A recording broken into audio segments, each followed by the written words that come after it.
Hi అండి.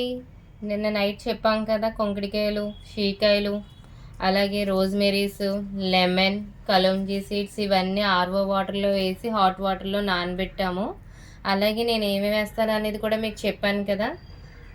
Aloe vera వేస్తాము, మెంతులు, ఫ్లాక్ సీడ్స్, ఉసిరికాయ, వట్టివేర్లు, వేపాకు, కరివేపాకు, గుంట కలగరాకు, మందార ఆకులు, మందార పువ్వులు, గోరింటాకు, ఇవేనండి మేము వేసేది. ఇవన్నీ మొత్తం అన్నీ ఆకులుగా వేయను నేనైతే. కంపల్సరీ ఇవన్నీ మిక్సీ చేసి పేస్ట్ చేసేస్తాను. అలాగే నిమ్మకాయ కూడా వేస్తాము, కొంచెం డాండ్రఫ్ ఏమన్నా ఉంటే తగ్గాలని.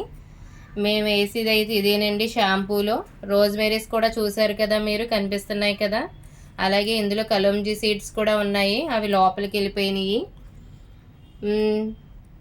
ఇవన్నీ పేస్ట్ చేసేసి ఇందులో వేసేస్తాము. ఆల్రెడీ చూసారా, ఇప్పుడు లిక్విడ్ కూడా లైట్గా షాంపూలో అయ్యింది. మీకు వీడియోలో అయితే తెలియదు కానీ నిజంగా మంచి వాసన అయితే వస్తుంది న్యాచురల్గా. చాలా అంటే చాలా బాగుంది.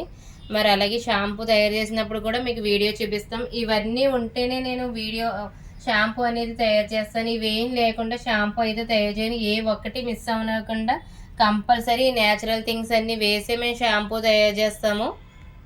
మీ అందరికీ కావాలంటే చెప్పాను కదా, ఇన్స్టాలో అయినా మెసేజ్ చేయండి, లేదంటే యూట్యూబ్లో అయినా మెసేజ్ చేయండి. నా ఛానల్ వచ్చేసి ఇన్స్టాలో కూడా ఉంది, యూట్యూబ్లో కూడా ఉంది. మీరు అందరూ లైక్ చేసి, షేర్ చేసి, కామెంట్ కూడా పెట్టండి. Thank you all. Bye bye.